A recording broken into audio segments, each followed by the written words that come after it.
It's a great beginner language. It's pretty simple to start up a program with, but it's still extremely powerful and there's a lot that you can do with it.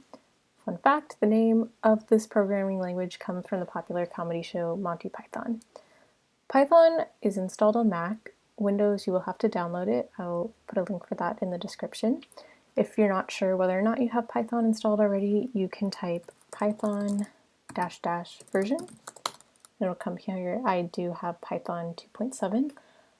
I also use commonly Python 3 nowadays, and so I could also do Python 3 --version, or you can also do Python -v, and then you'll see here I do have Python 3.8, so that's an easy way to check if you have Python installed.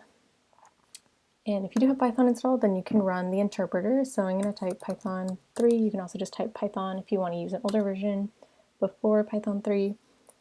And then now you'll have this virtual machine interpreter up and running. This is in interactive mode, so we can write some code and run it right here in the terminal. So classically, as with any programming language, the first thing to do is print hello world. So in Python, to print something to the console, all you have to do is type print and then put here hello world. And you can see it outputs hello world.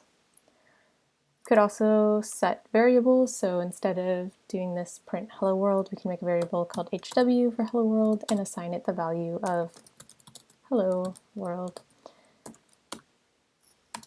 And then maybe we want to print that again, so we do print, and then instead of typing the string literal, we'll type the variable hw. Great, and it prints out hello world just as it did before.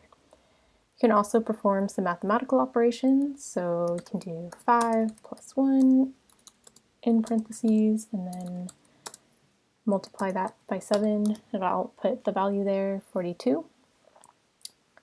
Python is a dynamic language. This means that Python will do tasks such as type checking at runtime instead of compile time. However, Python is still strongly typed, which means you can't do things like adding a string to a number, even though this won't be checked until runtime.